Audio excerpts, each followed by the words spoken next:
All right, everybody, welcome back to another episode of Zoning Out. Now, look, it feels good. We're finally back. The whole crew is back together again, and we got a great episode for you. We obviously are going to get into the Sydney Sweeney American Eagle Jeans drama. Might talk a little bit more about Happy Gilmore 2 and all of the unnecessary cameos that came with that. Stephen Colbert and the Late Show. We got a loaded show. Stuff. Yeah, but first, to my right, Jonathan Williams, Mr. Williams Comedy. Nobody really cares. Me, I'm co-host Jordan Century. Again, Jordan Century on social media. Nobody really cares either. But to my left, Raleigh comedians, bow down. Oh my God. Greensboro comedians, bow down. Wilmington comedians, y'all better stay on that beach. You lucky Michael Jordan is from there. Y'all bow down. Asheville, you lucky I'm even mentioning you in this topic. This is the greatest thing I've ever heard. Because 2025, NC's funniest, Charlotte's own, Jason Allen King. Wow, the king himself. That is, you got me. I'm a little red. I'm a little red in the face. My glasses are fogging up. I appreciate that, man. I don't just so everyone knows, as much weight as Jordan's giving to it. I don't care as much. Okay, that's fair. Congratulations, but I don't give that much of a fuck. Yeah. Well, it's funny you mentioned that, Jonathan, because with Jason winning, you are now officially the least accomplished comedian on this podcast. That has been the case for literally the entire time. That has not ever not been the case, nor do I think it ever will not be the case. That is the structure of who we are. The no notes again. Yep. That's awesome. So if you were super excited for me, I'd be like, what's going on? What's happening right now? Am I being punked? That's how it would have felt. It's not what I do. That's very nice. Yeah, it was kind of it's a big deal. It's a big deal. Yep. It's a big deal for me because of all the people I've seen who have won it in the past, it's a lofty goal. You're like, oh man, this is, Jay Bliss has won that thing. Right. You know what I mean? Like all the guys we like out there in Raleigh, like J.D. Scranton, E.J. Masicampo, Mark Brady. Those guys, it's a long list of guys who are very, very good. So this is actually a compliment to, but you beat D.S. Sanders, who is like that. I hope if he heard this, he wouldn't take this as to me that's a compliment, saying like, wow, it's incredible. Someone he's actually on Netflix, right? I think he's part of that some more special. Big deal. Yeah, it was a very big deal, and I know for a fact that it was a real toss up. I mean, that's essentially what the judges were just like. I would never have thought that you were like the clear winner. That's didn't seem likely. It was it was like the night was super strong. That's that's complimenting myself, but it was pretty wild. The place, I don't know if it was sold out, but it sure felt like it was sold out. Sure. One of the exciting things about it was, it was a fully judged thing. So they brought people in. So there was, I believe, at least 3 reps from different Helium clubs, like Helium in Philly, obviously right there at Good Nights, and I'm forgetting, I think Atlanta. And then it was like a Dead Crow, and the Idiot Box. There was a Netflix rep. It was one of the judges. Holy shit! Yeah, it was pretty wild, man. So I felt like they'd honestly, legitimately still floating from the whole thing. It was crazy. I got great video from it that I'll be using, like proper couple cameras and movement and all that kind of stuff. So yeah, I'm humbled by it. It's great, and I could talk about it all night, but it was awesome. D.S. Sanders is.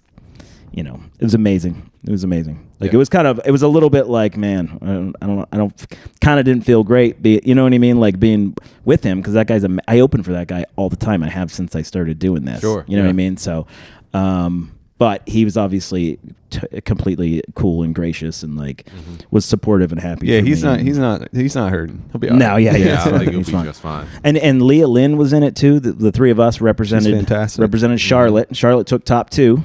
Nice. Which is kind of fun to think about. And Leah did an amazing job. Her set was fantastic. She's so good, man. Wait, was Leah 2 or DS 2?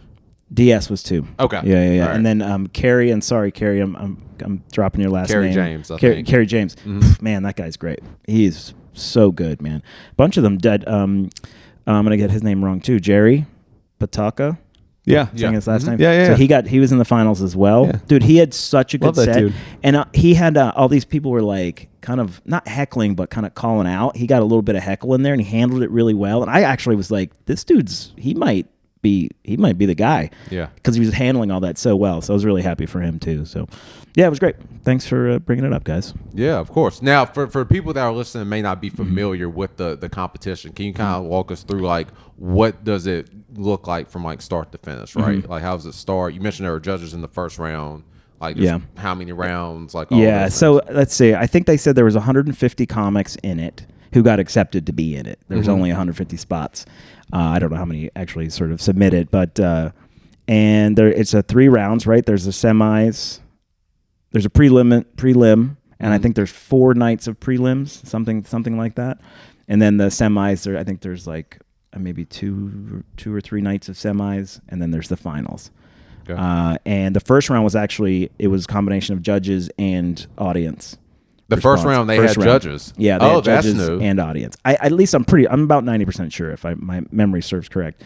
And I've said this, Rennie, people can have whatever thoughts they want on comedy competitions because I think it's all so subjective that there's arguments to be made for maybe they're not great, but that's just a reality that they exist. And if they're not bringer shows, it seems like you get proper sort of comedy judges, then it makes sense. So to me, the first round's always the hardest because you're up against the most people.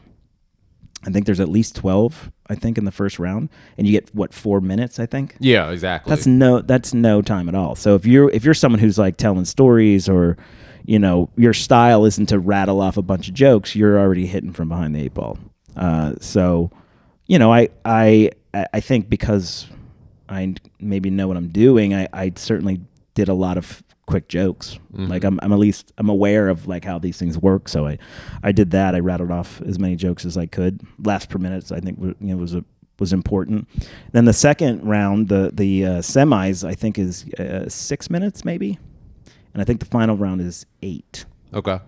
So you get a little bit more time, to establish who you are, whatever. And I actually think my DS was, he and I were both in the same semi round. He blew the doors off the place, and I went right behind him, and I was able to ride the wave that he had already created. I'm pretty sure that's why I got through, because he just the floodgates. It's like every competition I've been, the person in front of me crushes, and it's like, you better ride the wave or you're done, Right. Yeah. And so that went really well. That was one of the best sets I think I've had in a long time, and I got the video for it. And I had this one joke that just crushed. It crushed. Like I waited and I watched a video. I waited 25 seconds before I said anything else. Oh, that's amazing. It was wild. Great. Like it was a proper. I would have crazy feeling. Yeah, I would have been talking over laughs. Like I just waited, and there were some people who were like, that was. They felt like it was kind of pro move to wait it out and not jump on it, and like, because it's hard to be quiet and stand there and listen and look around, and like, how do you keep it the balloon in the air kind of a thing. So there's a little bit of that. Like I think I might have said thank you to somebody at one point, and then it went again because they were like falling out. It was really, really cool. And the finals I think was it 7 or 8 people. All of them just were so good. Did a great job, and I got lucky. And then I won $3,000, which holy shit! Yeah, no, that was part. Suddenly of it. that's a real thing.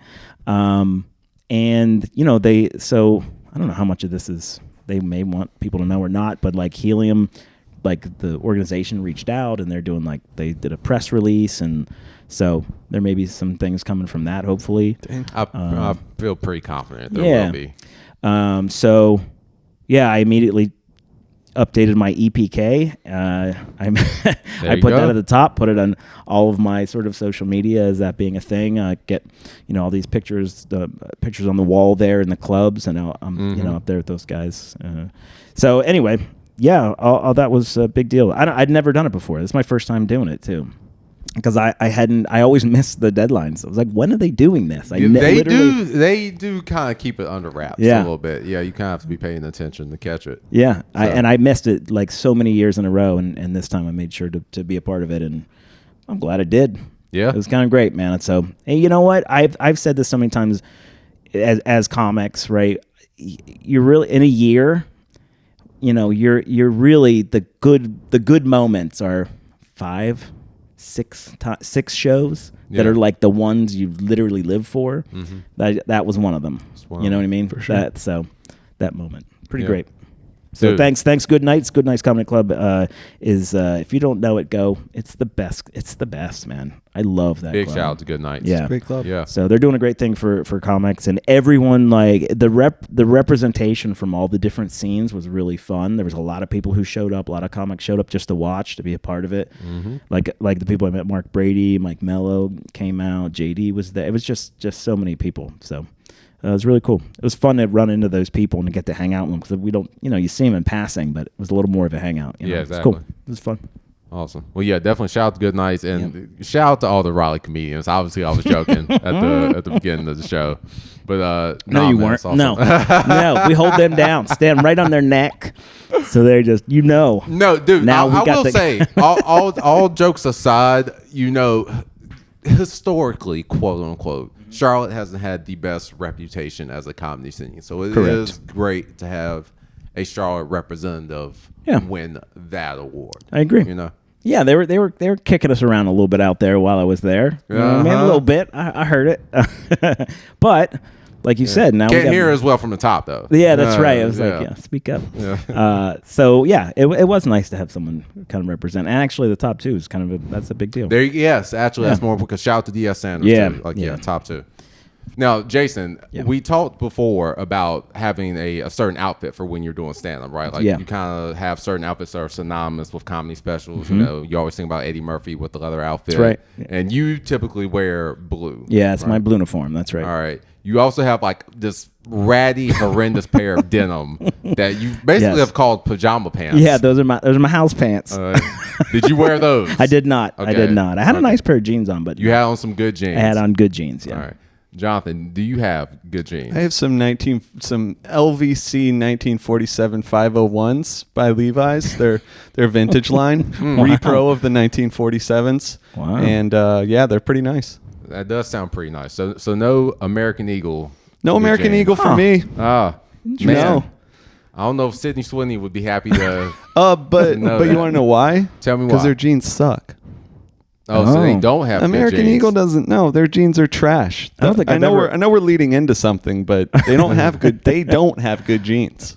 That's interesting. I'm not like a denim connoisseur. It's hard. I mean, sometimes you could tell when a pair is bad. Yeah. But I have a hard time identifying great. I kind of do. I kind of do know about denim. Yeah. I don't have enough money to have the stuff that I know about. The same way. Yeah. But I do kind of know the best denim in the world used to come from Greensboro. Do you know that? I did. Cone Mills. Yeah. I did. I told you about that. And then now it's in Japan mostly. But anyway, I know some stuff. Man, North Carolina is the greatest place on earth. It is. What we have brought. Well, it was before they closed it. I mean, just in general, we gave the world airplanes. We've done a lot. Anyway. Yeah, suck it, Ohio. Yes. Yes. Yep. Now listen. Sydney Sweeney had this recent ad with American Eagle that a lot of people have said is dog whistling. Mm-hmm. She basically is kind of in this seductive, we know what Sydney Sweeney does. She's doing her thing. She's smoldering. It's a smoldering. Yes. She does have a bit of a smolder about her. And basically she talks about how she has good genes, which is like a play on words between her DNA. And her genes are blue is kind of key to it, like a blue-eyed kind of thing. Yeah. Is a little bit suggested, or that's a little bit the vibe. It is, and that is the vibe. And I have to be honest, upon my initial watch, did not really see what the issue was. Obviously, Sydney Sweeney is the quote unquote it girl, right? She's kind of the conventionally attractive woman of the year, right? So obviously, correct. She's as hot an actor as there is right now. I would say. And I hear, and from what I saw, it was just American Eagle making a reference about her looks and that they're selling jeans. Yeah. To me, it didn't really like hit like the racist spidey sense that I get sometimes. Didn't really go off with that. I've been wondering about this. I've been eager about this conversation, and I feel comfortable saying I didn't either. It didn't. Yeah. Nothing. It didn't jump out. I may have had like when I first heard of the controversy, I was like, okay. I'm like, is it? Are they reaching? Does this feel like a a younger progressive group going, do better, this is a bad tone, but it went further than that. If they were like, this is tone deaf, I may have been like a little more understanding of it, but it kind of went a little over. That's where I'm at. Yeah. I think it's a little tone deaf, and it was like, I see the criticism, and I don't think it's a crazy criticism. Right. But I also think it's way overblown. Mm-hmm. Way overblown, because it got more complicated a couple days later when Beyonce. Did she say? I don't actually know about that. What did Beyonce do? There's a Beyonce one where she's saying the same thing. Oh, I haven't seen. Wait, there is no American Eagle? Yes, it's literally the same exact ad, but it's Beyonce. Does she say real question? Does she say my jeans are black? No, she's wearing blue jeans. I mean, honestly, that's not a crazy thing to ask. Yeah. All right, I'm going to have to do some research. I didn't know about that part. Is that bad? No, I get what you're saying. She would have been wearing black jeans because she's black. But no, it was literally like, I think this is going to be an ad campaign where they have a lot of beautiful, there's probably going to be one with a guy coming out unless they get turned off from it. I'm guessing. I don't know that. But Beyonce came out. She did one. So Beyonce was wearing I'm assuming a wig, or she was blonde, essentially. Mm. Wait a minute. Are you talking about the Levi's ad? Yes. Okay. So it wasn't American Eagle. Oh, it wasn't American Eagle. Yeah, I've seen the Levi's ad. Oh, I thought it was American Eagle. No, that's I just Levi's. Saw the picture. Oh, okay. Yeah. So, but they did the same kind of thing, or was that at the same time, or is that an old ad? It wasn't that much older. Like hers came out, I feel like it was closer to. I don't know anything about it. It was closer to the beginning of the year. Anyway, I do know the ad. Okay, I don't remember exactly American what she said, so maybe you're on to something. It was a direct. There. People were doing a direct correlation, the two pictures side by side. I was like, oh, it's the same ad, but I wasn't. Oh, I would say it probably looks similar. Yeah, they were laying. I mean, it was like laying down. They looked like they had the same jeans on. Like, but it's not the same because there's not that connotation. Right. Well, clearly, No, I got it wrong. Yeah. But they were making a direct correlation. No, that's what I'm saying. Yeah. I'm saying like that. It seems weird to make that comparison if it's like not the same campaign and it's not making the same point. There's not the same sort of. I think with Sydney Sweeney though, there's background to her. It's not just an isolated thing. Mm-hmm. I think people were bringing a lot to the table with that one, somewhat reasonably, because. There's been a few things with her that have really rubbed people the wrong way, and rubbed me the wrong way a little bit too. Not that it really matters what I think, but she, like, her mom had this birthday party at some point. I don't remember when this was. It was in the last year. I don't know. It wasn't too long ago, I don't think. And a bunch of people were there wearing like MAGA stuff, and she claimed that it was like fun. They did it because they thought it was funny. Yeah. But it's just like cover-up's always worse. Yeah, but it's just like because it's funny. What is that like? Yeah. So there was no parody to it. They were just wearing. Yeah. You know what I mean? Like, and then like who would that be for? Yeah, exactly. It was like a MAGA heavy. Like a lot of people had that kind of stuff. And she's apparently a registered Republican in Florida. Since so like 2020. Yeah. So there's more. It's a bigger thing. I think people are bringing that context into it, which I don't think is a crazy thing to do either. But again, I do think it was an unwise ad. I think, and, maybe they're playing the controversy sells thing. I don't know, but if they were, but I think it was unwise and it was tone deaf. Timing is important. The timing is bad in our climate, but I don't think it's like personally it doesn't strike me as like a huge deal. Like I don't think they're actively like let's promote eugenics. Yeah. You know what I mean? Which is something that people are saying. It does have again, I think it just has a little bit of that in it, but I doubt that was conscious. And wasn't there another ad? I'm not excusing it. I think it's a shitty ad. Let me be clear. I think it's a shitty ad that was not smart. But I don't think it's like this. I don't think it's an intentional dog whistle. Brooke Shields did an ad similar to this. She was like, I have good genes or something. And this was like in the 80s. And someone had it where she was like, couldn't like get the button or whatever. So it was kind of comical. I saw it for like 4 seconds or whatever. Sure. And I think that was as innocuous as there was. But again, I don't know what was happening at the time. I don't know if that was a thing that people were worried about or if there was an uproar. But this might have been an homage to that. Is something that I heard. Which again, it's like maybe that's because I think the same thing was a reference to jeans and jeans. Yeah. It does the homophone, right? Isn't that what it is? Yeah. I think so. I get all those mixed up. Yeah, me too. Yeah. It does make me wonder who wasn't in the room when they were coming up with this idea, because I really am just I'm like it icks me out. And I don't. It's American Eagle. And I don't the fact that it's an American Eagle. Yeah, that's true. I didn't even think about that. Their brand sort of lends itself. There's to a lot. I think they fucked up, but this whole it was an intentional dog whistle thing. Maybe, but I don't know. I don't see it. Go ahead. Well, I was going to say, but did they mess up? Well, this is where because their stock price soared. Okay, well, if they didn't mess up, then fuck them. You see what I'm saying? Like, if this was intentional, if they were playing that game. No, I think he was saying. No, I'm not saying like I don't think they intentionally. Like, I'll give you this example here. I also briefly had that thought of maybe this is a sign of certain people not being in the room. Yeah, and then I also immediately went to if I was in the room. I wouldn't have thought anything was wrong with that ad initially. Now, when you start to peel back the layers of like Sydney's family and all that, then maybe it becomes a little more questionable. But on the surface, I wouldn't have said or thought anything.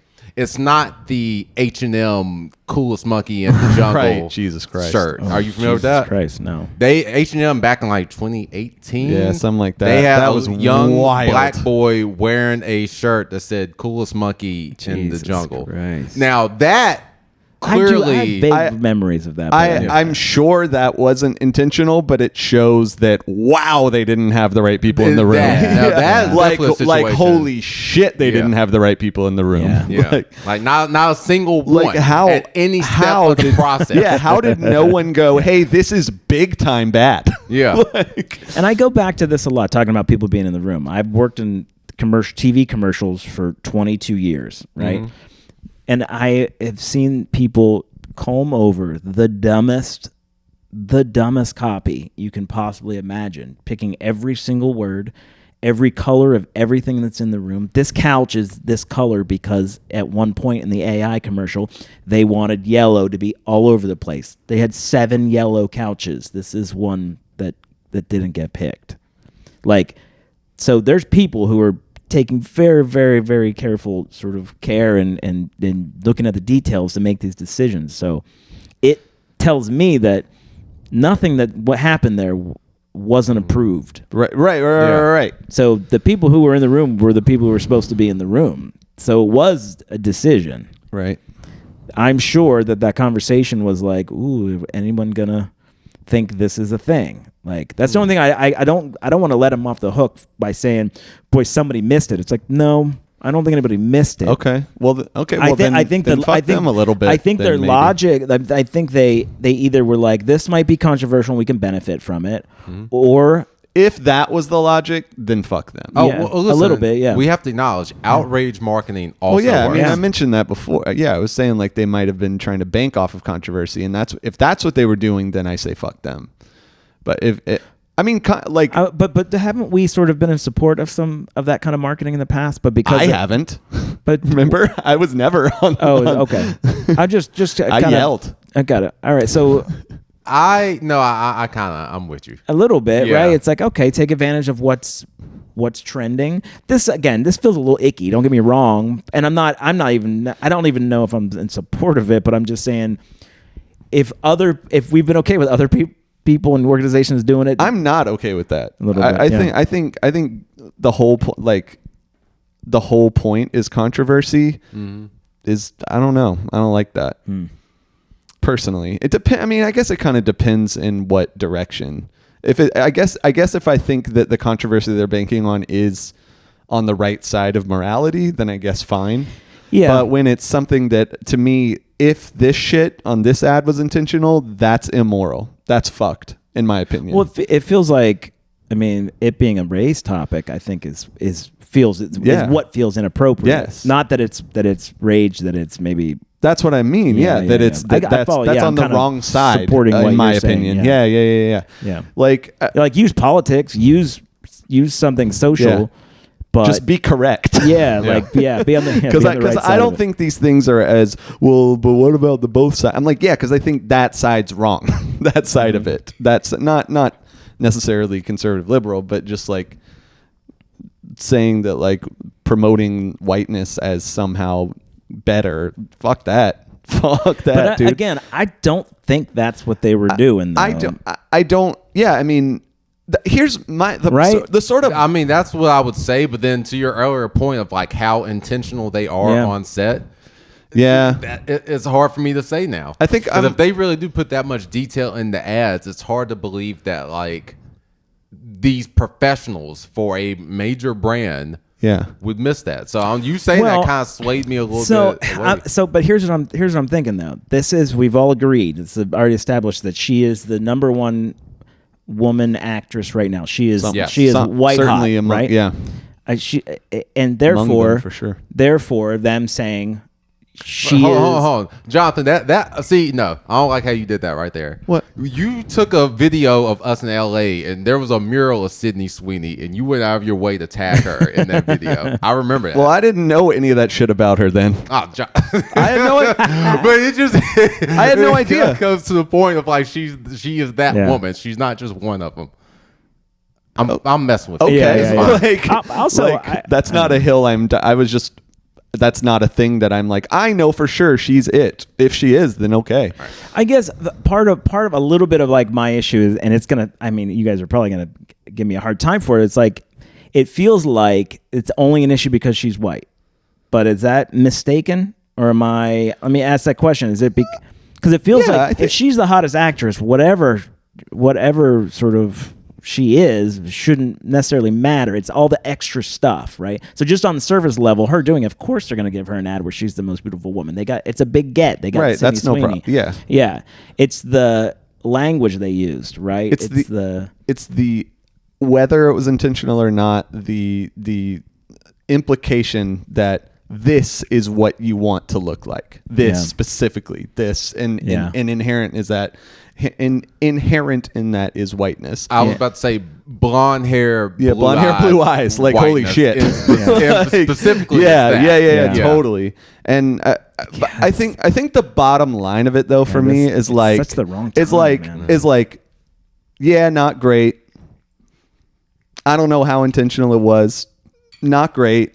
Yeah. Also, there are so many more important things to worry about, and that's kind of next point. That's kind of where it comes down to me. Is like, okay, we've had our say, we've yelled about it, we've whatever, and I'm not saying it was a total waste of time, but can we fucking move on? Yeah. Because there's literally alligator Auschwitz. Yeah, you know what I mean? Totally, man. Like Palestine. You know, like all like it's just like yes, we've acknowledged it, we've talked about it. Fucking whatever. Yeah. You know, and that was my next point. So a lot of right-wing people have come out and supported her. Yeah. Right, like Trump, JD Vance, all those people. And man, which makes me want to be madder about it. Exactly. I just feel like it is a convenient ploy to overlook the Epstein files. It's one. Oh my gosh! And it's one of those things that I think the reason that I'm not. One of the reasons that I'm not like, fuck them, let's yell about this, is I'm just like, this is the kind of shit. It's the left eating its own fucking tail. That's right. Mm-hmm. You know, exactly it's like this is the way that we're talking about this is what grosses people out about the left. That's exactly. Yeah. You know, and I'm all acknowledging it, fine, criticizing it, fine, but just fucking let's talk about something that like big time matters. Yeah. You know, you're right. Because this is a bad look. You know, that's the ad is a bad look, but also making it the most important thing in the world to be mad about is a bad look too. Yeah. That's what some like Republican talking points have also been. That's what I'm saying. Like, this is why people vote Republican. That's what I'm saying. Yeah, it's feeding them that chum. Yeah. Like that is like, yes, that's blood in the water for the right. Yeah, and I also think that American Eagle should be the target and not necessarily Sydney Sweeney. I don't put her as much in the way as I do them. I say, yeah, I would agree with that. I also think she seems a little either wanting to piss people off or maybe a little clueless. I don't think that's fair at all. I don't. You don't think so? Nah. Well, I'm talking about because of bringing the context of the other stuff. Like bringing like that, her like the MAGA party. Like yeah, thing. like you're saying like, she wasn't like intentionally playing into like a eugenics. No, I don't think so. Yeah. But no, I'm not. But like, yeah, no, it's American Eagle is the real target. I'm not saying it's not fair to bring up some of the other stuff or even that she's Republican, but I certainly don't blame her. I wouldn't want videos of people at my house and my families and certain members of my family and stuff that how they feel about things and what have you. It's like that seems incredibly unfair to put, because I think then most people at some point has some shit in our family where you're like, oof, boy, I wouldn't want 1,000%. Wouldn't want anyone knowing anything about this shit. But my own I overall agree, but my pushback on that is like this was not before she was famous. This is at the height of her fame, like in the last couple years. I don't get none of us get to pick. I'm talking about when she did that birthday party. Yeah, and it seemed like a theme. It seemed like everyone like if I like the optics of that, I would be like careful about that shit if I were her. You would think so, of course, but again, I'm just because her family is MAGA I'm not going to just outright be like they're the worst people in the world. Yeah, I think that sucks. Yeah. But I know people who are MAGA too, and while I also think that sucks, I also don't just throw them out with the bath. You know what I mean? The baby with the bathwater because of that. I just won't do it. I don't think that's fair to the association being in the same room with them and that being family. You can't control that. When you know what I mean? And some people are like, I'm writing my family off. It's like, well, you sound like an asshole. I'm just not going to do that. Now, if they are ultimately like horrific racists and like terrible people and you know what I mean? They're climbing the walls on January 6th. That's a little bit different than being an overactive person about politics. You know what I mean? Like, I'm not interested in wearing a hat of my political beliefs, but it's like I also am not going to impugn everyone who's got MAGA in their family. I don't know. In their family, sure, but that's just her family part. She didn't throw the party. I thought you were making maybe a different point. Like, if someone now, at this time, after everything we've seen, is still like identifies themselves as MAGA, I have a tough time. If someone wants to have a good faith conversation about it, okay, but I'm with you. Yeah, I get it. They can go fuck themselves as far as I'm concerned. But I also don't know that many people who were like, I'm MAGA. Yeah, I don't either. Yeah, but the internet has a whole lot of them, and they all hate me a lot. Totally. I totally get it. And it is a mutual. We've talked about this before. The idea of just, the big swath of all these people can go die is like, I'm just not going to do that. I just think there's too many me and as still I think someone who's trying to think as reasonably as possible about this. I think nuance is for those of us who can still talk in a way that has some nuance to it. I think it's important to do that. I agree. Yeah. I agree. Now, both of you made a point that I'm so glad that you did.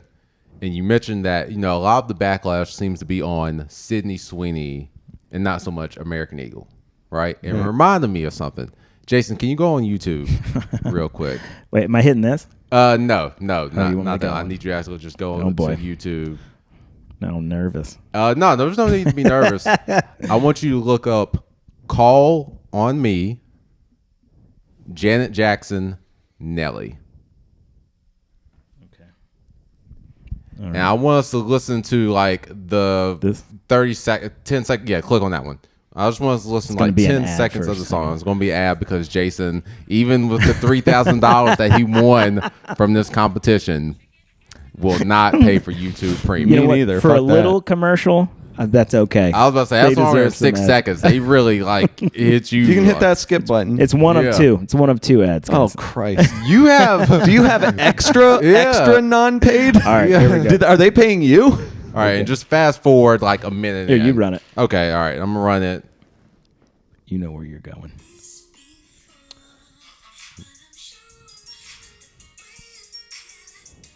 This won't make it on the YouTube because I can't hear the.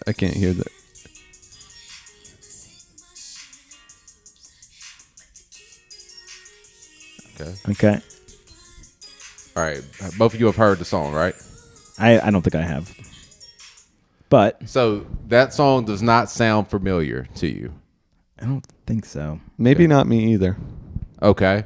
Now, here's why I'm talking about this video. So somebody that follow, if you're not familiar, I do music video reviews on Instagram and all over on social media, right? And someone that follows me recommended that I check out this video. And I did watch this video, and listen, I couldn't really find much wrong with it. I mean, it's a very trippy kind of video. It looks like you should be on something when you're watching the video. Okay, yeah. But you could also tell it's well produced, right? And so I did some research. That music video cost $1 million to make. Yeah. In 2006, it cost $1 million. That's a big spot. I've worked on $1 million spots. They're crazy. That's wild. Yeah. And also, you know who else was on that song? Nelly. Yeah. Now, which in 2006, he was real big. He's very relevant. Yeah. So you have one of the biggest artists of all time, the second biggest Jackson. Yeah. I mean, because number one's kind of hard to beat out. Featuring another prominent artist, right? And on a song that obviously had money behind it, and yet you don't remember it. I don't remember the song. Not at all. Oh, okay. I thought you were saying we should have. No, you're saying maybe we should have. Or maybe we should have. But why is it that we don't? Yeah. Well, it's because that song came out in 2006, and in 2004, Janet Jackson performed in the Super Bowl. Oh, right. Yeah. Yep. And there was what was dubbed a wardrobe malfunction. And she took all the heat for it. She took all the heat, which makes no fucking sense. Even though Justin Timberlake was the one literally that reached out and did the thing. Yeah. Reached out and did the thing. Yeah. And obviously, we could see the results of what happened to her career afterwards. She apologized a lot for what happened, even though, again, what do we know? I still don't think I know the story behind that. Was that was planned, I guess? You know what? I'm not. It seems like a bizarre thing to plan, and it also seems like an even more bizarre thing to do not planned. Well, I was about to say I would hope that it was planned, because if it's not, then we kind of got to get into we got a little preview conversation. We got a little preview of Justin Timberlake. He's gotten in trouble in the last few years, right? I think so, but I think that was more for drunk driving. I don't think it was more so for that. Yeah, that's right. But so that was the lead single off of her.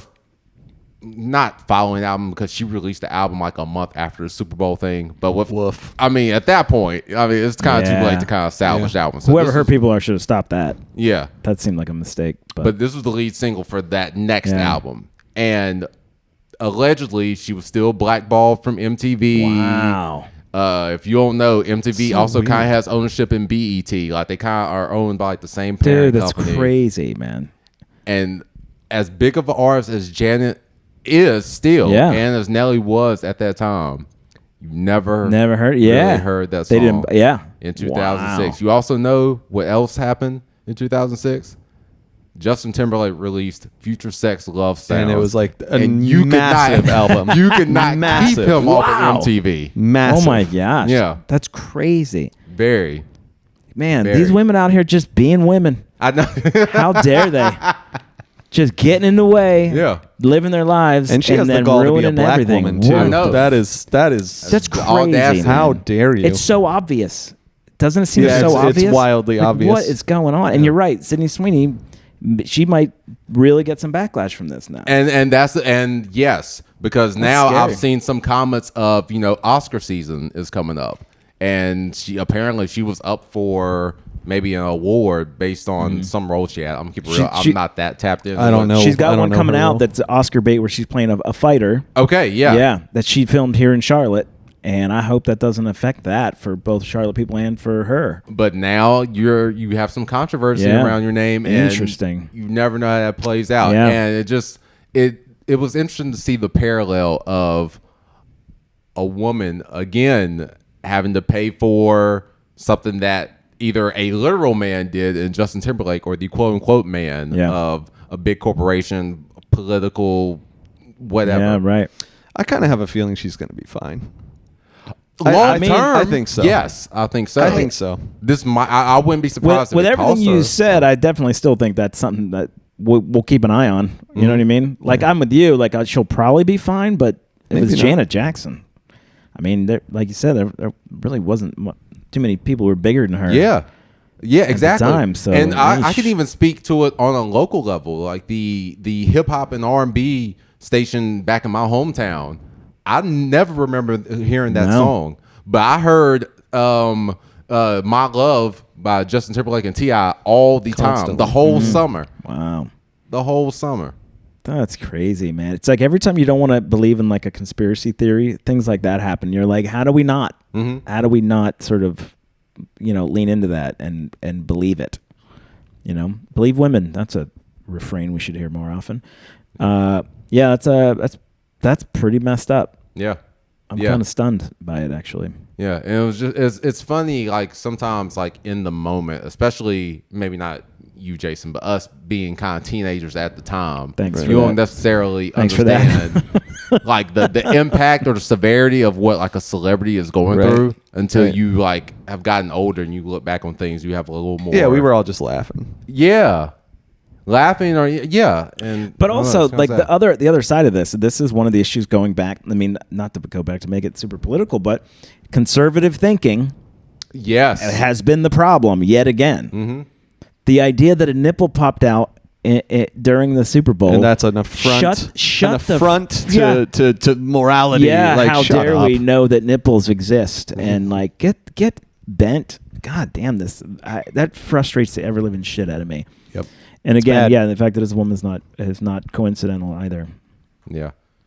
Well, y'all, I don't want to end on such a somber note, but I just want to say shout out to Janet Jackson. Yeah, Janet. And until more is revealed, shout out to Sydney Sweeney too. Hey, can I do make one last point about this? Big whatever for me. One of my issues too about all this is how quickly people feel like they have to comment. I also think there's something about, and I don't think there's no fix, I don't think, but the idea that how quickly it ramped up, I think is kind of a problem. It's a problem but it's also reality for people who want clicks, for people, Sure.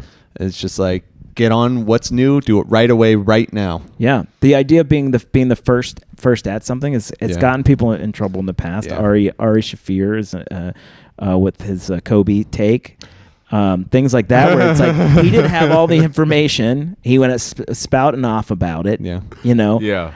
That just seems to keep happening over and over again. It's like, how about just take a second, take a deep breath.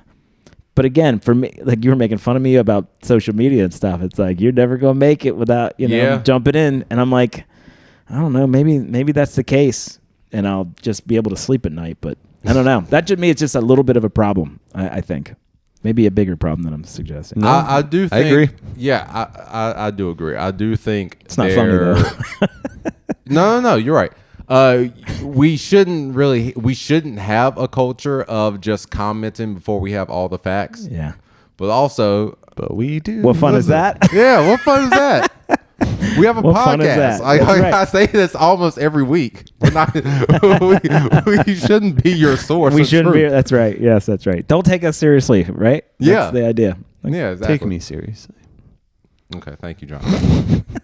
I do not mean that. But yeah, shout out to the person that told me to watch the Call on Me music video by Janet Jackson, because I mean, it sounds like 2006. Like, it's not like it's a bad song. I wouldn't say it's necessarily spectacular, but I mean, it should have worked, and it didn't. And so, shout out to Janet Jackson. All right, Janet. All right, well, anyway, y'all. I almost said rip. She's alive. She's alive. Jesus. Speaking of, rest in peace, Hulk Hogan. I'm sorry. Oh, I forgot about rest that. In whatever. Oh yeah, I know. Because that was maybe don't we're rest. We're gonna tease that for the next thing. We haven't talked about it. So. You're right. Okay, well, we'll be back with poor guy. Jason's tribute to Hulk Hogan. No, and maybe a would you rather. We'll be back with more Zoning Out. All right, everybody, welcome back to Zoning Out, presented by the Comedy Zone. Nice. Jordan Century, Jonathan Williams, Jason Allen King. You know, Jonathan, he was hydrating. Yeah, good job. Should. Buddy. Good job. Yeah, I mean he should. I mean, your skin looking a little dull. Like, I don't know if you. Oh my God. I have nothing to say to that. Absolutely nothing. You know what? I'm not with him on this one. I think you look good, buddy. Good Thanks. for you. I take a lot of care of it too. That sucks. I'm just gonna stop. I'm gonna stop taking care of it. You know what I've noticed, by the way? So I've started. This is totally off topic of what we're gonna do. I've been shaving like proper razor, like shaving and like trying to do lotion. Oh, like the straight razor. Yeah, and you guys are all like bearded up. I've been trying to be a little different, trying to keep it tight. Has anyone noticed? I just haven't shaved. Nobody has. I usually. Do you keep it tight? I mean, I shave like once every week or two. Really? Oh, I'm surprised. Okay, Yeah. you don't use like a trimmer. Because for literally forever, my whole life, it just be a trimmer. I used to use a trimmer. Oh no, not. Oh, you're just talking about a razor. A razor. You're not talking about like a safety razor, like a straight razor. Like a straight razor, yeah, like down all the way to the skin. No, but that's different from what you're not talking about, like a single blade, like a barber would use in the 1950s. I use a Bic. I thought you were talking about. You said single straight. No, that's no. because straight razor means. Yeah. Okay. Yeah. No, I think most people do that. I don't think they do. Yeah. Use a regular ass razor. Well, I don't shave at all. That's what I mean. But I mean, you have a bit like people. I don't think like most people when they want to shave use a razor. What do you use? A razor. But I thought you always razor had as beards. in Well, I used there for a long time. I always had a beard. Yeah. But like these days, you're clean shaven. Yeah, off and on. Okay. Randomly, no real rhyme or reason to it. I've just started doing it after literally like. Do you do it every day? Almost now. Oh, I've never done it every day ever. Yeah, I'm like my skin's too sensitive for that. It would be all fucked up. You know, I might miss a day or whatever and get a apparently little. Apparently, it already is. But yeah, I don't know. I just thought it was kind of a fun something new in my life. Try to mix it up with stupid shit like that. Did you start doing this before or after winning NC's Funniest? Before. So now I have to keep doing it to maintain my status of being NC's funniest person. I'm saying it's part of the outfit thing, man. You've cemented your look. It's so dumb. What hasn't been cemented is the future of late night television. Yeah, true. Late night television seems to be in, I don't know if disarray. You're the master of segues, man. Try. That's so nice. It's good for you. I like that you put a lot of effort in it. You're right, though. Late night TV is on a bit of a precipice. Can we say that? I think it's. Correct? I think it's done. Yeah. I mean, listen. Well, and not because of it, and not because of ratings, not because of any of that, because the great orange one, the God King gets to just do whatever he wants, Daddy. Because there's a 0% chance that cancel for financial. Eat a dick. It was the number one show in late night, dude. It was number one. I saw this post I swear it was today. Colbert, today was yesterday. We're talking about Colbert, and there was this great line, and it said the reason that they hate Colbert is because he is a good Christian, and he believes in Christianity in its purest form, and he's exposing all other Christians for not that being they claim to be. Good. Exactly, he's everything they claim to be, and he's exposing them for not being that because it's too hard. Yep.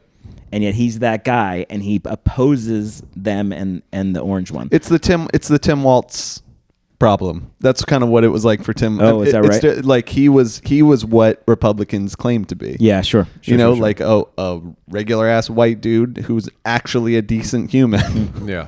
Yeah, right. And I hadn't thought of it that way. I was just more thinking of it just the fact that he openly, talks shit about Trump all the time. But yeah, there's that too. I mean, but it's to claim that it is anything other than fully to appease the God King is silly. He's such a fascinating guy. Like that guy, I don't know if that guy is so smart. He's the smartest guy in the room wherever he's at. And I love when people start talking about poetry and books and stuff. He just exceeds everyone's expectation on he's so well read. He can pull like poetry out and literally quote things that are relevant to situations. He's just, I find that kind of person like just infinitely interesting. Yeah.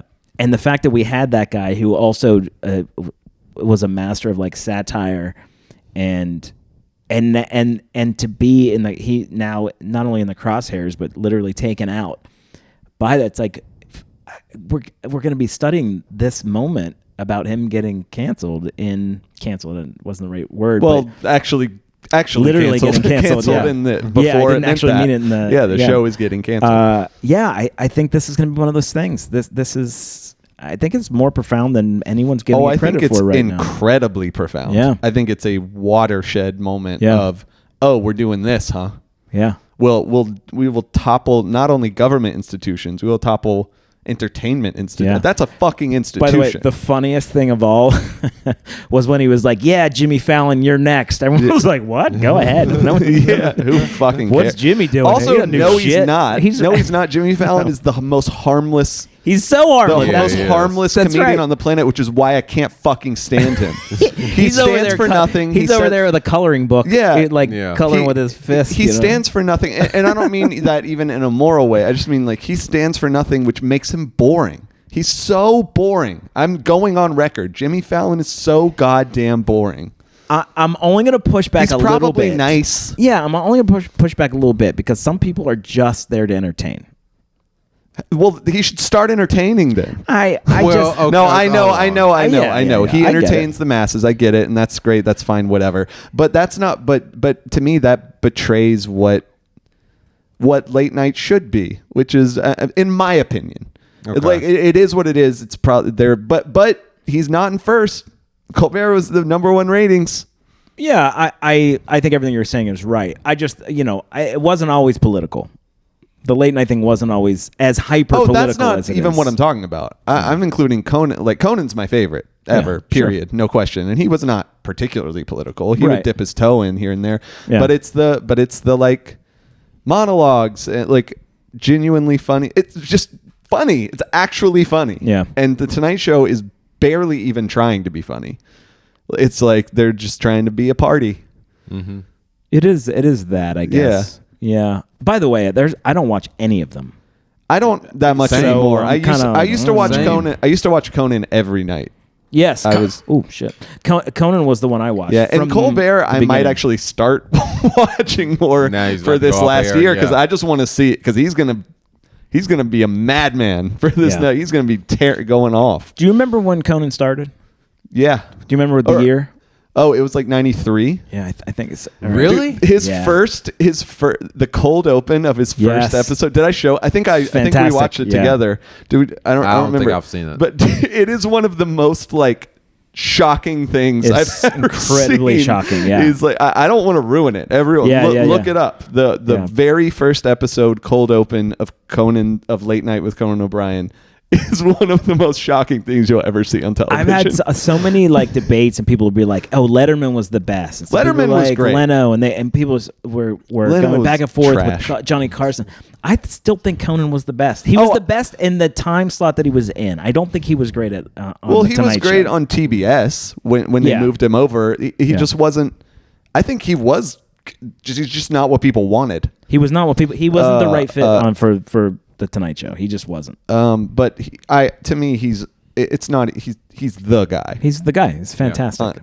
Unquestionable for me. I just think they were so used to the milquetoast of Leno. Dude, Leno is the most. It's a toss up between him and Fallon. I don't even know. I don't mind Fallon as much as you do. He's just not like he's not a straight stand up. First of all, yeah. Mm-hmm. You know what I mean? I think that was a little. Well, I mean, neither is Seth Meyers. Seth Meyers is great. No, also I have to say, like, I'm surprised that Fallon even got. Oh man, I'm surprised that we're Fallon never getting a late night spot. I'm surprised he got that because I'll pretend I never said this later. One day I saw him in that movie Taxi with Queen Latifah, and then the next day he has the Tonight Show, and I was just like, how did that happen? Yeah, it was that choice was a popularity choice. He was so popular on SNL, dude. He was a phenom on SNL. One of the worst cast members on SNL. He's great at impressions, and that's it. Period. And I liked him on there. I couldn't stand. Yeah. He just was laughing all the time for no reason. He certainly was. Laughing I don't mind breaking if it's. He wasn't my favorite. I don't mean to do that, but he was popular. He wasn't terrible. I guess he has always exhausted me. Yeah. That's what he is to me. He's exhausting. I didn't appreciate all the breaks. Every once in a while, it was funny. It just felt like that was just his thing. Yeah. You're right. It's funny. When it's funny is because it's like something is so funny and like intense and like and you understand why they're breaking. You're like, oh, I would break too. Sure. You know, that's what makes that funny. But when it's just him, just like, oh, look at cute little old Jimmy doing that again. Like, I actually think I made one prediction that came true, and I'm going to make another one right now. And this is real. When Conan went over the Tonight Show, I watched it for I don't know how long it was. It wasn't very long. And I was like, not even a year. Well, I just mean like in the first month, I was like, he is not going to be on here long. Yeah. I called that so long ago. I'm not a guy who predicts things, but I was like, he's not right. People just came from Leno and they got him. I'm like, no way. The sensibilities are different. Now I'm going to call it now. Hang on. I'm going to call my other one. My new prediction is it's going to go to Seth Meyers quicker than everybody thinks. Seth Meyers is the perfect person. I'm all for the Tonight Show. I can't wait till that day. I also think Conan, there may have been a period people may have gotten used to him and accepted him if they didn't do. Well, remember what they did? They gave Leno a 10:30 p.m. show, and then it's the news, and then it's Conan. That is just like, hey, let's just completely fuck you over. Yeah. Because like that. So insulting. I mean, I think there is a chance that there would have been an adjustment period and then people would have settled into him if they didn't just put the same guy on a couple like an hour I don't think early. You're wrong. I don't think you're wrong in terms of he was set up to fail. Yeah. I just don't he think may have found Conan may have found a new audience. It may have just I mean, sure. I mean, that's I'm not totally saying possible. I'm not saying totally that for possible. sure, but he certainly would have had a fighting chance if they didn't just completely sabotage it. Just didn't feel right. I think it was the right change at the right time. What he did at TBS, and that was so much. It was good. Well, what he did. I mean, what he did. His TBS show was fantastic. Yeah, like that's to me that really cemented him as the all-time great. How he handled the whole thing leveled him up to legendary status. He handled it so beautifully. Yeah, the idea of cynicism being the thing was kind of beautiful. Yeah. I thought it was amazing. It's like these moments I thought. Yeah, I love that dude. He's a hero for sure for me. Do you have a favorite, Jordan? Who's your favorite late night person? Do you have one? Do you watch late night much? No. No, I don't. No? I'm so amazed that like y'all know so much about this platform. Yeah. It's hilarious, dude. The good when it's good. That's awesome. I don't know. Have I ever watched a full episode? Oh my gosh, really? That's so wild. I think you're missing out, man. Well, okay, hold on. Does like the Daily Show count? No, it's in the ballpark, but no. No. I don't think I've ever watched a full episode of a late night television show. Fair enough. And honestly, that kind of goes into what we're talking about. You mentioned Seth Meyers might be the perfect replacement. Will there be a replacement? Will there be? That's a great question. Do we really think late night? For real, what do you think the shelf life is for late night today? I know that. I don't think that it was like. I don't think that it was on the way out or done or waning, truly waning in like a meaningful, like it's going to die way until this happened. I think it was maybe not that. I think it's maybe not super duper popular. I kind of disagree too. Yeah. I kind of think they were on their way out. I mean, they were still making news, but for maybe not the right reasons. Wait, who? Just all late night. All of them. I would say, and even think about like how you really like consumed late night over the past. And I don't think I want them to go away. Yeah, I'm not sure I have I don't think I have an opinion either way. Tremendously sad that it's ending. It's certainly a it's been a staple for ever. I have enjoyed them. I don't watch them really anymore. I don't really like that the much clips. either, but I love them. Exactly. Yeah. That's how people watch them these days. They're Well, clips. okay, adapt. Like, whatever. I don't think that means that would mean game over. Okay, so what does that look like for you?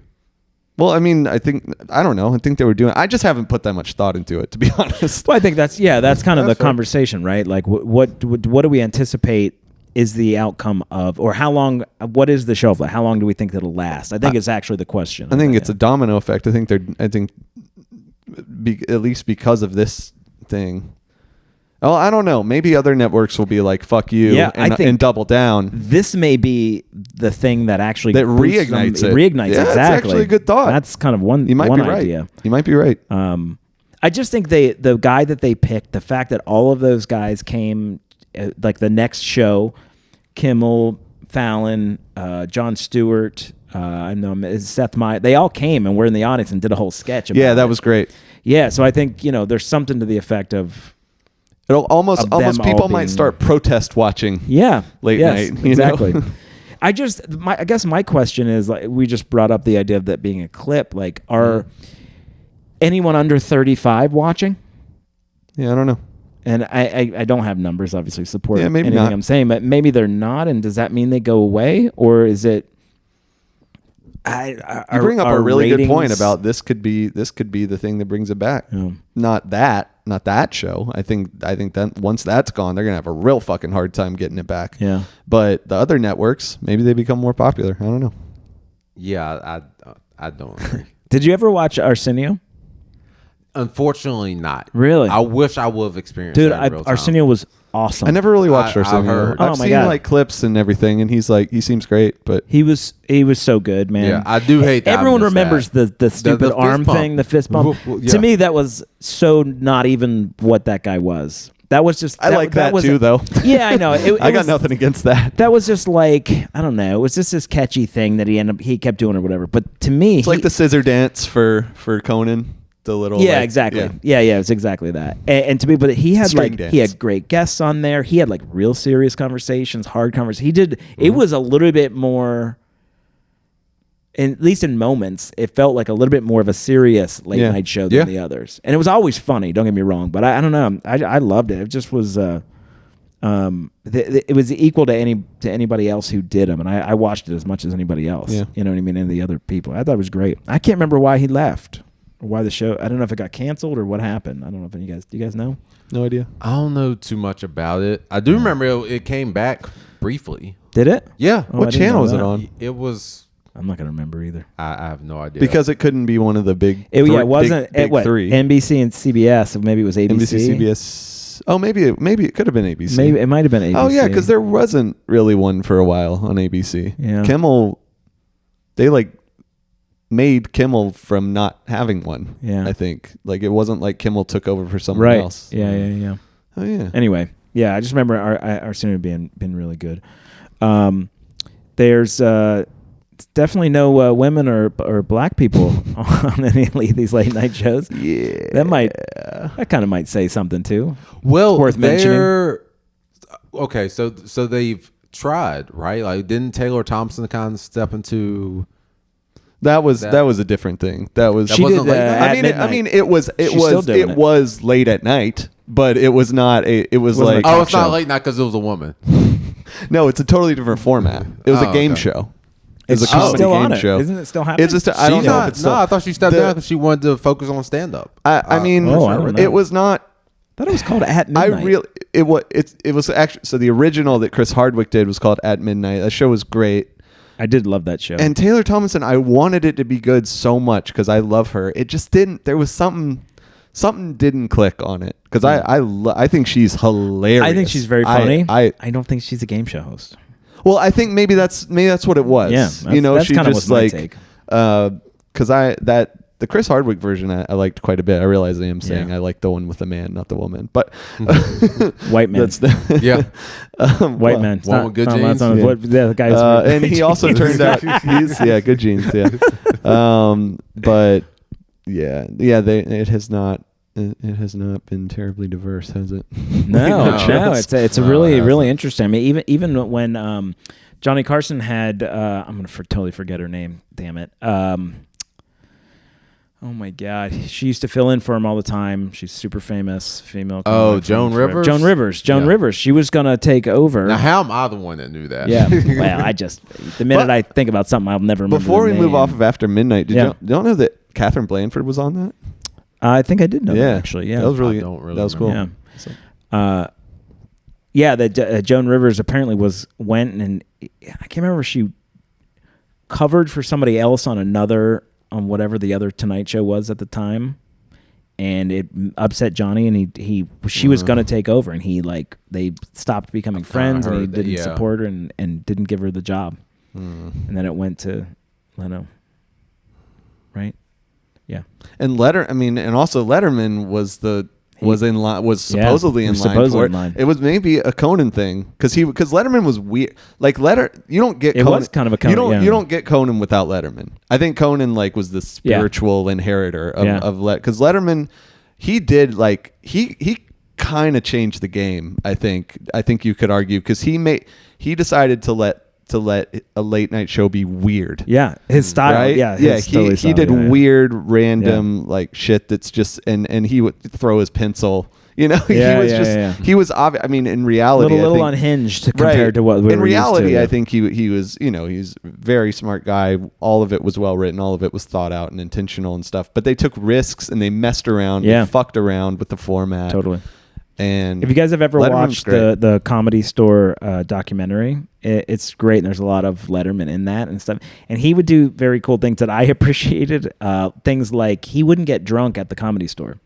There was drugs and everyone was drinking and whatever. He was like, no, and I didn't do that. He's like, I lived right across the street. I would go up there by myself and get hammered. He didn't want to, and it's funny, but he didn't want to get drunk around people. Yeah. He's like, if I knew I was going to keep drinking and get drunk, I was like, I would go back to my place because I didn't like losing control in front of people. Yeah. So he was like, smart.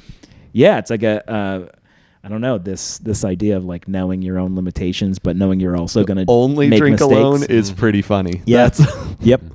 Kind of amazing. He's a really fascinating guy. He wasn't my favorite for periods of time, but as I've gotten older, I'm just like, oh my God, that guy's amazing. Yeah, I think my appreciation of him is a little bit retroactive too. Yeah. I don't think I quite got how great he was for a while, but anyway.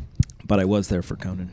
Yeah. So again, do we think this is going to be a thing? I mean, let me ask this. So doesn't it feel like podcasts are kind of like late night shows without some of the sketches and stuff? But I mean, yeah, and I mean, if you include our would you rathers, I mean, we kind of checked that box too. A little bit, yeah. But to your point, yeah, that was going to be the question I asked, or it's kind of similar. It's like, what is the space that late night feels exclusively? Right. It is the closest thing that exists to a variety show anymore. Yeah.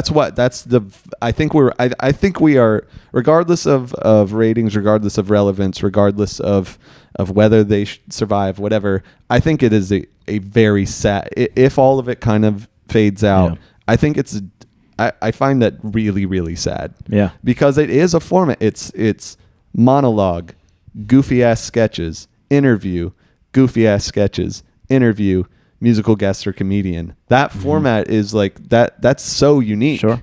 I think there's something else that I think is dying with it, and that is, and I'll have a longer story for it, but it is the idea of it being a structured place where the family might watch. Yeah. Right. So one thing, like when I was growing up, we were only allowed to have one TV in the house. I know that sounds old timey. It was old timey then. All my friends, everybody had TVs. We only had one TV for most of my childhood. So my dad's reasoning behind that was, if everybody has a TV, the family will not get together anymore. Yeah. He was like, we won't be together anymore. We will just be in our spaces looking at a screen, which his predictive sort of qualities are impressive because everyone has their own shit now and we don't talk to each other. Exactly. So with that in mind, that is essentially us all getting together to watch stuff. Now, we weren't always staying up that late, but most of the time I was watching with my dad and my brothers and my sister. We were all laughing or what have you. You know what I mean? Mm-hmm. So with that going away and other things that are based on time and day of the week and things like that, I think we're going to lose more and more of this idea of of structured family time, which sounds corny and no, like I totally, whatever, but I think totally agree. Important. There's also like a certain there's something that's kind of nice, I think, and heartwarming about the idea that I'm watching this and a bunch of other people are watching it too. Not even necessarily people I'm with. Totally. But like this is a shared cultural experience that's happening across country, world, whatever. Mm-hmm. Like now we just watch shit at our own time and that's kind of lost. I totally agree. And that's why we get so excited. Like when everybody is watching something, it's a big deal. Yeah. But what comes to mind is the Kendrick Super Bowl halftime. Right. Like, you know, that's like, big, and I think this is one of the values of social media and stuff is we could be all watching it and also on our phones going, what are people saying? Mm-hmm. Right. Oh, I was thinking that too. Holy shit. You know, right, and right. you might chime in with somebody else. That to me is like, what a great value of this degree of communication we have. It's kind of interesting, but it's not really happening as much now. Because we don't really have as many of those events. We've become so fragmented within the internet now that you don't really have a lot of experiences that are shared broadly like that. Like social media, to your point, like that sweet spot really was like the 2010s, maybe like early 2010s. It was kind of like when it was starting to grow, but like people would still watch certain things. Like I remember I used to watch a show called The Game, Lost all the time, or Lost, and like people would live tweet. Remember live tweeting? Yeah. But you don't really get that. A little bit in sports. I think it still happens a little bit in sports.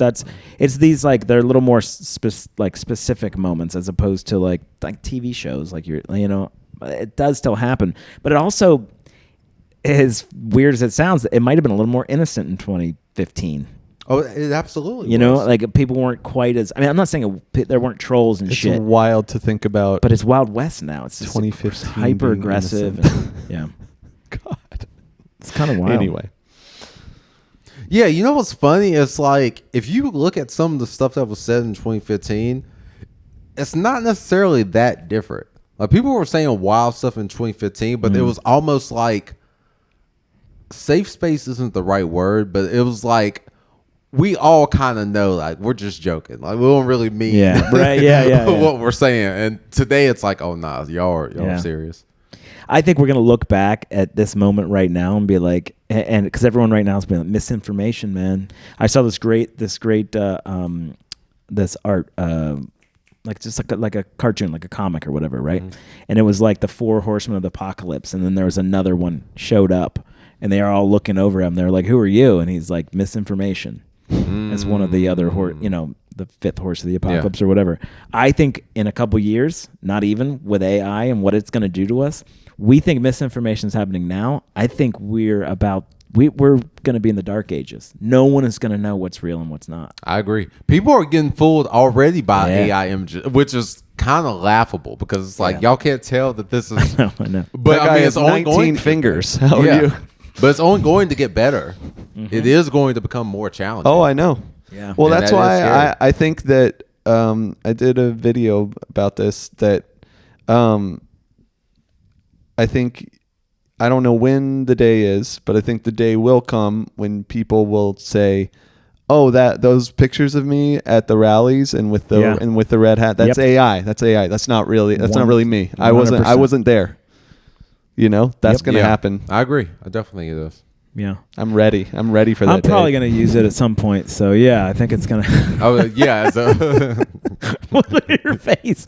No, I was going to be like, you said you were coming home early. I was like, I wasn't there. Whose office did you break into on January 6th? I can't remember. No, I wasn't. Pelosi? There. You shat on her desk? Was that you? So that wasn't you at NC's Funniest. No. Actually, I was there for that. By the way, did you guys hear who was the big Moosehead guy who was on January 6th? I know you're talking. I don't remember. I don't know. Whoever that guy, the shaman. They call him the shaman guy. I know you're talking about. He hates Trump now. He's like, that guy's a piece of shit. The Epstein files. He hates Trump now. Oh. I'm like, wow. He got pardoned by Trump, and now he's mad at him. I love it. Do me a favor, Jason. Can you Google Marjorie Taylor Greene? Dude, Marjorie Taylor Greene is like, of all the things, in some ways, she's the most shocking thing that's happened this year. Yeah. She's like about to not be a Republican for very liberal reasons. Yeah, I know. It is wild. Because when I saw that, I thought of you specifically. Listen, and the man. point you made of when people, well, no, if he knows what I'm talking about, we don't really need to read it. Totally, But Marjorie Taylor Greene basically seems like she's about to abandon the Republican Party. She said that it was all of a sudden. It's so funny. All of a sudden, somehow occurred to her that Republicans are not good to women or poor people or working class people, and then also the Epstein Files thing, and also she was against, and she's talking about genocide too in Palestine. She's a fucking liberal. Are these not? I mean, not really, this but like rats on a sinking ship, right? Yeah, it seems like it, but kind of feels like. But that listen, here's the way I feel about like.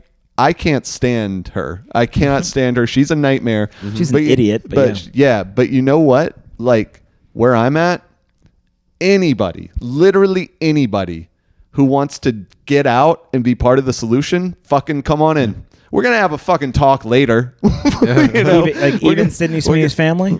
Yeah. But I know, crazy, right? No, even Marjorie Taylor Greene, who I cannot stand. If she is sincere and really is like, you know what? My eyes are open, which took a lot for her to get there, but and even for the reasons that it's like, oh, the leopard's eating her face now, whatever. Like, I kind of don't care why. If you are sincerely ready to get out of that and be part of the solution, all right, come on in. I hope they just don't vote her back. That's a very Christian take. I like it, John. It's not about fuck that. I don't care about that. No, it's about unfucking the world. I don't give a shit about God. Oh gosh. Okay. Jonathan, would you rather become a Christian again? Or you have certainly the second thing. Yeah, whatever that. You have some would you rathers though, don't you? I do have some would you rathers. So right. Dude, I knew you were gonna do it. I even said would you rather. Somebody got to do it. Somebody gotta do it. Yeah. Okay. So I have a few. If we'll start with okay. Would you rather have $100,000 for every? Go on. I would love to. Would you rather have $100,000 for every person who loves you? Ooh. Okay. Or wait, hold on. Likes you? Let's say likes. For okay. $100,000 for everybody who loves you, and that can include like loves your content. It doesn't have to be like loves you in like a real love sense. Yeah. All right. $100,000 for everyone who loves you, or $100,000 for everybody who hates you. Okay. This is going to sound very stupid. Please. By all means. When you say love and hate, what do you mean? I mean, it can kind of. It was really stupid. But go ahead. It can kind of mean it doesn't have to mean like actually wants you dead. It doesn't have to mean loves you like they're your family. Mm-hmm. This can be I love Frank Ocean. That counts. Okay. Like it can be parasocial. It doesn't have to be an actual relationship. How much do you get if people are indifferent about you? Because that's the one I want to pick. No, we'd all pick that one for sure. Yeah, we all would. Fair. Yeah, you get no dollars for that. Okay. Yeah. Right. My thing is like you get debt. You owe $100,000 for. I know I've pissed people off before, but I don't think I've done it repeatedly to the point where anybody really hates me. But it doesn't. But it can be momentary. It can be like they post on your they see your video and they hate you so bad. They don't have to ever watch another video of you again. Mm-hmm. So I'm loosening it up even a little bit more. They can just hate that. They can be like, fuck that guy for saying that thing. That counts as a hater. Or I love that video that guy made, even if they never think about you ever again. That counts. Oh, well, yeah, I gotta go with the love now. Yeah, I gotta go with the love. Okay.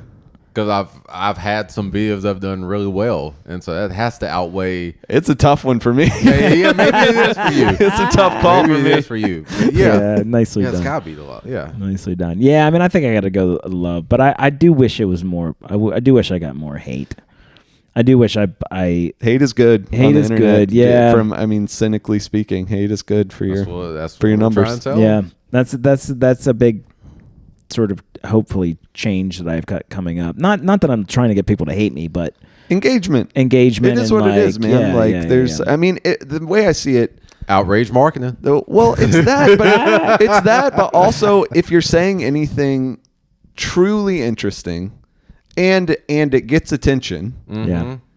Lots of people say things that are truly interesting that just don't get attention. But if it's truly interesting and it gets attention, you're gonna get hate for it. Yeah, you're going to. Period. Don't agree. Because anytime an idea feels in any way new, or stated in a way that you haven't heard it stated before, people get real uncomfortable. Exactly. Sure. Yeah. No one's gonna get mad point. at you for saying 2 + 2 = 4. Right. Like, That's right. Definitely. It comes from. But if you're making a serious argument that 2 + 2 = 5. Yeah, right. There's going to be some fucking arguments. Yeah. Have you seen like a serious argument, like a good, valid argument that 2 + 2 = 5? Oh shit! Yeah, because people argue about dumb shit, but they will also get not a good argument. Have you seen Terrence Howard try to argue that 1 + 1 = 3? No. Just watch it when you get. I'll show you after the podcast. It is hilarious. Yeah, he's a great. That's a guy who claim to be a mathematician or some shit like that. Yes. Yeah. Great actor, but. You should watch it. He's made a lot of questionable decisions. Either way, like. I'll take the love. Okay, it's man. I'll say as NC's funniest, I'll take. Yeah. Well, I got some hate on that one. I'm sure whoever's listening to this is like, fuck that guy. But I'll take the love. I think I'm going with the love too. Really? But it's not but it's not an obvious choice. It's not. It's not. It's really, really not an obvious choice for me. I've been ratioed for sure more than once. Yeah. I think overall the love though is probably going to do better. Yeah. But it's close. You got people that ramp on you in the bathroom line. That's true. Oh shit! I kind of forgot about that. I need to think about that every day. Yeah, because it wasn't just a bathroom; it was Porta Johns, man. It was not Porta Johns. It was inside. I thought you said bathrooms. it was Porta Johns. No. You were at. It was a protest, but then we were inside. The people went inside the 7th Street Market to use the bathroom. They let people use the bathroom. Oh, okay. Got it. You had the same picture. I thought it was It's just like that's a reasonable. Just a line of Porta Johns and everyone's waiting. That's really what I thought it was. Okay. Yeah, me too. All right. Do you want another one, or we want to call it a show? No, definitely. Let's do one more. All right. We may have done this one. If you guys remember doing this one, we won't do it. Would you rather have photographic memory or instant comprehension? And I can like fill that out a little more. If my immediate reaction to that is, so would you rather live in the present or live in the past? No, I don't think so. You don't? That's not how I think of that. I think of that as so if you have instant comprehension, you understand like basically anything that you read. And you keep that knowledge moving forward. Well, you keep that knowledge to the same degree that you do now. So like you remember some things. You remember some things, you forget other things. Okay. Like so you can instantly understand something, but then maybe forget about it. Until you need to know it again, then you can instantly remember. Well, maybe not. That's the thing. You're choosing between that and photographic memory, which is whether or not you remember the thing you saw or whether or not you understood the thing you saw, you can immediately remember it. So like I'll see like that image right there. Yeah. I will be able to recall anytime I want ever. Yeah. So you may not necessarily understand it, but if you have instant understanding, you can forget for sure. Okay. But that's the crux. Yeah. Okay.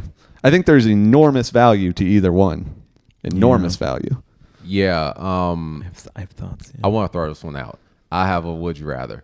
All right, look. Wait, we're in the middle of a would you rather. I think I have a good one though. Wait, what the fuck, dude? All right. Oh, what? Come on. I thought all right, fine. I thought that was a funny way. All right, fine. I was trying to. Did you just not want to answer, or are you just trying I got to fuck with Jonathan? No, I got to answer. Okay. My answer, I thought of a good one, but I said it in a way that I thought was going to be funny. I think it came off a little too harsh. My bad. Okay. No, my answer to this one came off extraordinarily harsh. Yeah, my bad. I didn't think it was going to be like that. I'm sorry. I thought it was going to be a lot funnier. You thought I was going to go with you. I thought you were going to. You usually team up with me. But okay. That's true. seriously, I would say instant comprehension because I mean the way I'm hearing it, even if like you only remember it to the extent you normally remember things. Yeah. Well, then I can just remember it again when the time comes. Yeah. Like, what do you mean remember it again when the time comes? What does that mean? Whenever because that sounds like photographic memory to me. My thing is like if I'm understanding how you described it correctly, whenever I need to know anything, I could just do like I could just like ask ChatGPT or something, and then I'll get a download and I got it. Like, it'll take me 30 seconds to know whatever I need to know in whatever situation. Okay, that just seems to be able to instantly grasp something that fast. Well, let's take it to comedy then. Okay. So if you know how like when you're on stage and you want to like do a joke, so it part of the work is like remembering it and getting it right and stuff. If you have photographic memory, if you want to remember that joke you wrote, you got it. Boom, right there. Anytime you want it. It's a good point. Like instantly, forever. But if you say instant comprehension, if I have the joke written down, if I read it when I there's a difference between comprehension. Comprehension would just mean you understand the joke. Understand it. Okay. Yeah. You might forget it, just like you just to the degree that you forget things now. Yeah. I'll jump in and say anyone who knows me, I have a I'll just say the nicest way of saying it is my memory is suspect. It is not great. So the idea of having a photographic memory is I'll be giddy about it. I remember everything. It's a very, very close call for me, but I think I lean towards photographic memory. To just recall anything, and some of those things you are going to understand to the same degree that you would understand things now. Like it's not an easy call for me, or it's not like a clear call. And I could see later being like, maybe that was the wrong call. But I think if I'm deciding right now, photographic memory, the ability to remember anything, like even just like read a poem, you remember it forever. Yeah, like comedically, the idea of not being able to, that doesn't necessarily seem good. Yeah, like there's a lot of negatives to these things. Yeah, so you can't forget it. Anything that you see, suddenly you're experiencing some trauma, and you're like, "Woof!" That vision's never leaving. I guess so, but it also doesn't mean that like, you can remember something and still heal from it. It might make it more difficult to heal. Well, there's the other side of that is if you can remember something perfectly, you can talk about it more. You have a clearer vision of it. You can talk about it more easily. You can work through it. And that's not invalidating what you're saying. Yeah. It's just a balance to that. That's fair. Yeah. Being able to understand Donald Trump. Well, I don't think that's that fucking negative. Hard, honestly. I don't know, man. I think he's a basic ass bitch, he's a big special. He wants to be a big special boy, and he wants every day to be his birthday. Yeah. That's it.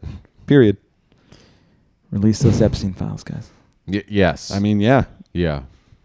Or just keep talking. The key is just keep talking about it. Don't let it go. So photographic memory for me. I think I'm going there too, just because I got such a dumb memory. It would be cool though to like look at a page of like fucking astrophysics and just be like, got it. Yeah. That would be sick. Yep. Oof. Can I give you guys a fun bit of information that I can't remember if I told you guys this. This is a real thing. All right. So you guys know I went to WVU, right? Right. So this is a little detached from what we're talking about, but it just was so much fun when I heard it. Quick story. This lady's on TikTok and she's a scientist and she's like, I'm an Appalachian scientist. Appalachian? Yeah, Appalachian. She's like, that's, No, I'm just surprised that's how you pronounce it. Being from Appalachian. Oh, I guess you're in Pennsylvania.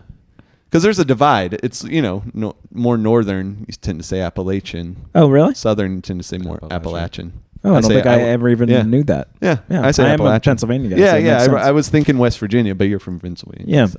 Anyway, she said they had a question on there, and she was like, they asked her, what is your favorite scientific fact? What one fact really gets you excited? And hers was, it's about the Appalachian Mountains. They're the oldest mountain range in the world. Yeah. In the history of the world. Yeah.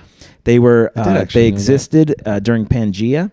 When Pangea was a thing, they were the mountains that existed at that point. They were part of the Highlands. I believe it's the Scottish Highlands. That would make sense. And they split and whatever. They're so old. They existed before. How old? Yeah, they existed before trees. It's wild. Wow. They existed before. They exist before sharks, because sharks are older than trees too, which is wild. That I'm not 100% sure about, but they existed before the formation of the rings around Saturn. That's so wild. So if you know the song "Country Roads," which is the West Virginia sort of theme, one of the lyrics is "Life is old there, older than the trees, older than the mountains." Wow, is that a coincidence, or did they? I believe John Denver knows his shit, and that's kind of dope. That's amazing. Pretty cool. Yeah, is that why they're so like sort of soft and rounded? Exactly. That's exactly why. Yeah, they've been worn down. Someone I dated like 5 years ago, I'm about to find them and yell at them. Get him. Because I said that one, and she was like definitely smarter than me overall, like a real smart person. And I said something about the Appalachian Mountains, because I knew I didn't know they were the oldest, but I knew they were very, very, very old. I thought they were the oldest in the country, oldest in the world. Yeah. Wow. So I said something like, it's because like erosion and all that. And she was like, that's not why they're like that. And I bought it wholesale because she's super smart. Yeah. I'm going to find her and scream at her. Do it. I don't know if you need to do that. I'm gonna. I don't know if you need to scream at her. I'm gonna. I didn't say should. I didn't say good idea. I'm gonna. Okay. Yeah. Okay. Jonathan's never beaten allegations. That's right. Any of them. Everybody, that okay. Do you want to do your would you rather? No, I feel bad now because I feel my bad. All right, I support you feeling bad. All right. Well, look, it's been an episode of Zoning Out, everybody. It's been fun and we got back together. Did you just say it's been an episode of Zoning Out? It has been an episode of Zoning Out. Yeah, I know. You didn't say great episode. Yeah, you didn't say funny. Oh, my bad. Interesting. I've had a good time. It's okay. It's okay. It was just funny. This has been an episode. This has been Zoning Out. The Threes Comedy Tour continues. That's right. August 29th and 30th. 29th, 30th? That's right. 29th, 30th, right? Yeah, 29th, 30th. Oh, it is 29th, 30th. Yeah. Okay, Copper Fox Distillery, Williamsburg, Virginia. Tickets are on Eventbrite. We'll probably put them in the show notes. That's right. Mr. Williams Comedy. I'm Jordan Century. King Jason Allen. Yeah. And we probably got some other upcoming shows if everybody wants to promote what they have coming up. I yield my time to the senator from Vermont. This weekend I'm actually working with John Heffron, which is pretty exciting. We're doing a fundraiser in Boone, North Carolina. I'm also at Appalachian State. State, that's right. That's this weekend. I'm with Andy Forster and Chris Mons at, I think it's called the Ames something center in Matthews or Fort Mill. I can't remember exactly where. Sorry, everybody.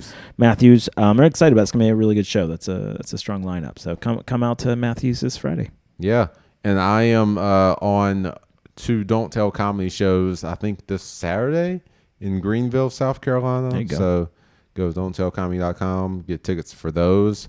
And I feel like there is another show that I have this week that I am not remembering right now. But I don't know. Just find me. Well done, buddy. I think that's our show, yeah? Is it? All right, cool. Everybody, thank you again for tuning in to a great episode of Zoning Out. We will be back next week. Indeed.